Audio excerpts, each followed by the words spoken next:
A lot to unpack right there. I promise to keep it very brief and just sprinkle in a few theories and my interpretations along the way. So we all know that Lumi was bullied in school to an extent to where she felt like she needed to end her story early, poor thing. Luckily she survives and unfortunately slips into a coma. Very unluckily though, she slips into a coma and is transported to some kind of living hell. So Lumi can participate in a scare game where she has to find all of her classmates' IDs while being hunted by demons, only to come to a realization that her classmates were actually led to their deaths by her to this hospital, and at the very end just gets murdered over and over again. And then she reawakens, no memory, and basically has to redo it over and over again until she finally starts to remember. That's when Kitty steps up, helps her break the loop. She realizes that she never killed anybody. And then Lumi eventually wakes up from the coma, unfortunately to find out that the demons that have been stalking her throughout the night have now followed her back into the real world. And there we go. Now, see, guys, I told you I'd be brief. There's just really just one little thing that I would like to go over. Just one minor little thing. Why the hell is Amelia hanging out with the demons? So I'm just going to come out and say it. I think Amelia is the devil, or at the very least, a very high-ranking demon. And Lumi is just a child medium who's just coming into her powers and really just doesn't even know what's going on. So let's just take this step by step. First off, why do I think that Lumi's a medium? I'm fully willing to admit this is kind of a stretch, but it really comes down to basically how we see Lumi and the Kitty change throughout the 3 loops that we participate in. It really came down to just the level of comfortability she had in the 3rd loop. Basically, like, the world was still scary, but it wasn't even bothering her. Like, she was used to it in a way. Kitty changes along the way too, from just not really caring what's going on with Lumi, waiting for her to figure out everything on her own, to showing signs of joy when he realizes that Lumi's starting to remember, to the point that where he's willing to break the loop, take that risk, and just go ham on the Wraith so Lumi can escape. And he just doesn't strike me as the type of, like, whatever he is, demon, spirit, or whatever, that would actually do that for just some random kid he met along the way. I believe they knew each other in the real world, and the reason why I say that is because they're seen together on top of the school before Lumi tries to end her story. This, of course, made me remember the desk that Claudia tore up of Lumi's and made me wonder, why were they calling her a creep? I think at some point Lumi was seen interacting with the kitty, and therefore people just thought that she was really creepy, really weird. And kid bullies being kid bullies, they really just seized the opportunity and singled her out just because she was different. But that's really only half of the formula that I'm using to run with this theory. Remember, I really do think Amelia might be a devil in disguise. And yes, the only evidence that I have is the one frame where Amelia is seen with the demons, seemingly not in any danger, actually having a good time, enjoying herself around them. It would just make sense that she be a demon in disguise too, because if she was, then it would explain why things escalated so quickly with the kids. We're never explicitly told how long the other kids were friends, just that they all banded together to torment Lumi. And what if they only did that because they had a devil in their ear inciting them to target Lumi? And if Lumi actually turned out to be a medium, then it would make sense, because demons really don't seem to really care for them too much. Lumi wouldn't even need to know that she was a medium for her to be a target. I mean, in all honesty, she probably thinks the kitty is her imaginary friend, or wild thought here is just a real kitty that she thinks everybody else can see,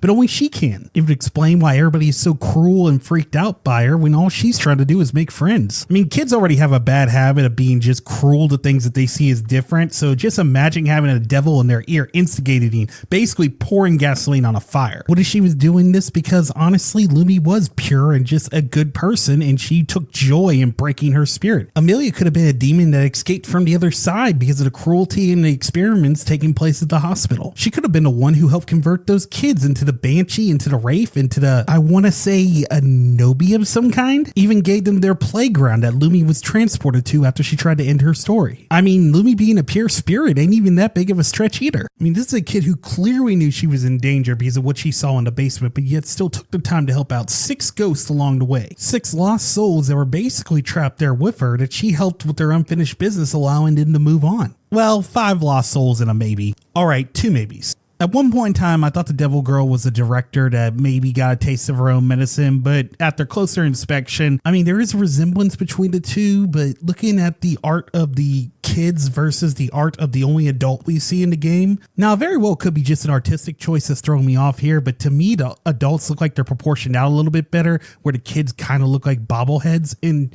she just looks more like one of the kids than she does the only adult that we're given a, like, we know he's an adult. It's very clear that he was one of the directors. But if she was a director too, then either A, she could be the whistleblower, in which case she was taken care of by the one dude who I thought was the whistleblower, or it could have been the other way around. The whistleblower could have taken action against her, taking her out because of something cruel that she was doing at the time. Like I said, this is all just assumptions. There's no evidence in the game that I was able to find. But no matter how many gameplays I do of the damn game, the doctor never sits right with me. I mean, you even find some file art that makes her look sus, but you also find some file art that makes some of the other ghosts look sus, and I don't get a bad vibe from them, so I'm kind of going to give her a pass against my better judgment. Basically what I landed on with her is that she's a child who was experimented on but then started to idealize what was happening to her, started to actually admire it and wanted to do it herself. And yeah, just glad she's resting in peace. And a good thing too, because I'm 90% sure that she drew that file art herself, which means that she really had some expectations for her future. Moving on. I mean, if you ask me, that kind of makes Lumi look even better, because that means she has experience in helping good souls and helping bad souls. And can you imagine how much experience she has now that she's been through the loop so many times, and to the point that where she now remembers the loop? I mean, we have no way of knowing how many times she completed this loop, how many times she helped these people over and over again. And remember, she forgets every time that the loop resets, so therefore she would be doing this just out of the kindness of her heart every time, because she wouldn't have had any idea that any of the ghosts would have had any of the IDs until the last couple of loops. And if Kitty knew her in the real world, then that means he would have known how powerful she was. Therefore, him helping her out wouldn't have made any sense until he knew she was strong enough to break free of the dimension's hold. And if her abilities had been awakened by being in that dimension, then when she came to the real world, maybe she's able to actually see all the demons in the other world in the real world at the same time. Imagine a sequel where a now teenage Lumi, who has developed her powers, she's grown stronger, actually has to take on the demons that tormented her when she was younger. What if it turned out that Amelia really wasn't a demon? She was a child who was possessed by the demon who escaped the dimension. Maybe even going as far as exorcising the demon out of Amelia and saving her. And yes, I realize there's a possibility of me overthinking this. My brain has been in overdrive, and I probably should take the Mr. Hippo argument into consideration here. Sometimes, sometimes a story is just a story. But yeah, it wouldn't be me if I didn't overthink it just a little bit. But hey, let's just head over to the final stretch of the video and talk about how I felt about the game as a game. Like I said before, I really enjoyed this game. I would love to see a sequel for it, but as a standalone, I think it's a phenomenal horror game, one that any horror fanatic would be happy to have in their collection. That being said, the gameplay is not going to be to everybody's taste. Essentially what we have here is a 2.5D horror walking simulator with scavenging elements. So yeah, as much as I would have loved to have seen Lumi actually dispense some bulwark justice on her bullies for what they did to her, yeah, that never happened. There's absolutely no way to defend yourself in this game. Your only options are to run and hide, admittedly making Lumi's defeat of the Wraith in the third round more metaphorical over everything else. Regardless, you still got that W, Lumi, so nobody can ever take that away from you. Not that the W really is much of a bragging right, because the Wraith, she'll kill you a lot, but I died way more to the Banshee and the random ghost roaming the hospital. I mean, the Banshee is just up your ass the entire time after reaching the second floor for the first time. I can honestly rant for hours on the Banshee. I'm just going to say she's very annoying. You're supposed to be able to avoid her by standing still, but a lot of times she calls your bullshit and just rams into you. Then she forces you into this chase scene, and because she's a homing missile, she'll continuously follow you until either A, she catches you, or B, she runs you into the arms of another demon or another ghost or something like that, basically causing you to die in the process. It's just never ending. And God, it gets annoying when they start to multiply later on in the game. Oh, and I did forget to mention, anytime Lumi catches a 2P, she just drops like a ton of bricks. Oh, and just so you know, the items they give you in game to help you along your way, they range from kind of useful to totally pointless. Yeah, you can open up some optional paths with the keys, but really most of the doors you want to leave shut and locked as long as possible, because it actually prevents the demons from chasing after you, giving you a well-needed breather every once in a while. FYI, doesn't work with the ghost.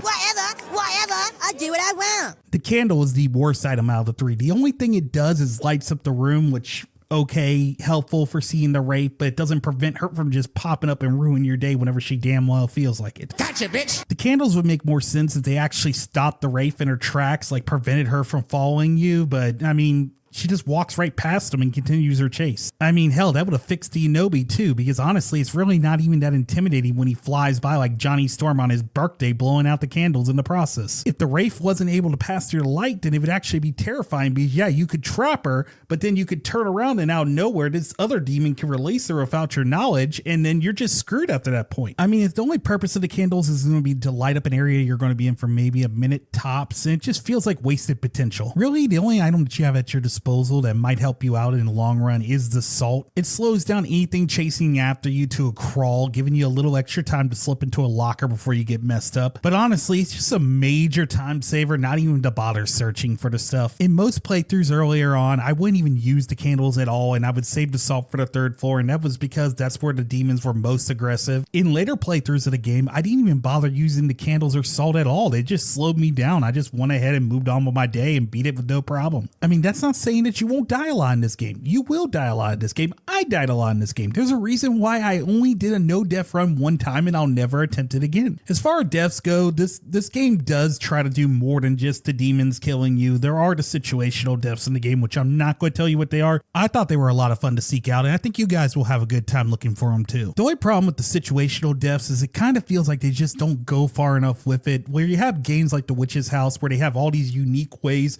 that you can accidentally get the protagonist killed, and they have their own individual death animations. This one, there's a lot of ways that you can get your character killed, but they have the same death animation, and it's kind of disappointing. It feels like they just didn't take it far enough. As far as the sound design and voice acting, they were just top notch, 10 out of 10 across the board. I love the way they did them in this game. There was no background music. It was all ambience. It was just like you were actually in the hospital. It was super creepy. And honestly, the way they did it is one of the reasons why I actually did get scared several times during this game, outside of the jump scares, which were done very well.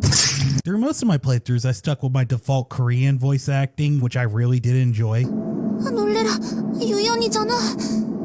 But when I switched over to the Japanese voice acting, I really did just enjoy it just a smidge more, to where I started to use that.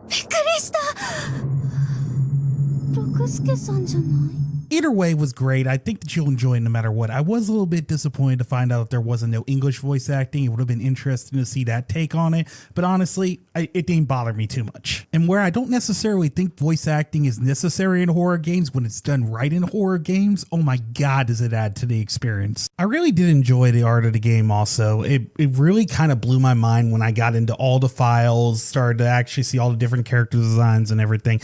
It just was really good. I know other horror games have also done this cutesy art style, but this one really grabbed me. And honestly, that's the reason why I want a sequel to this game. It's got a great art style, great sound design. It's an open-ended ending. I mean, if it ends up being a solo game, like I said before, I'm okay with that, but it really, once again, it just feels like wasted potential not to do more with it. That being said, it is time to wrap things up, and I really had a good time with this one. This was a difficult game to summarize, and I really hope I did it justice, because they gave you a lot of really cool things in the files and stuff. So there was some interesting lore and everything, but it was like pieces and fragments. You weren't getting like the whole story, and I get that added to the creepiness, but it made it a little bit difficult to make sure I was telling the story right. So if anybody unlocked anything that I missed, maybe a cutscene, maybe there's like another ending that I am not aware of, please leave it in the comment below so I can look into it. That being said, I think we're done here. And no, it can't be. He's in the wall. He's in the goddamn wall! What concert costs just 45 cents? 50 Cent featuring Nickelback.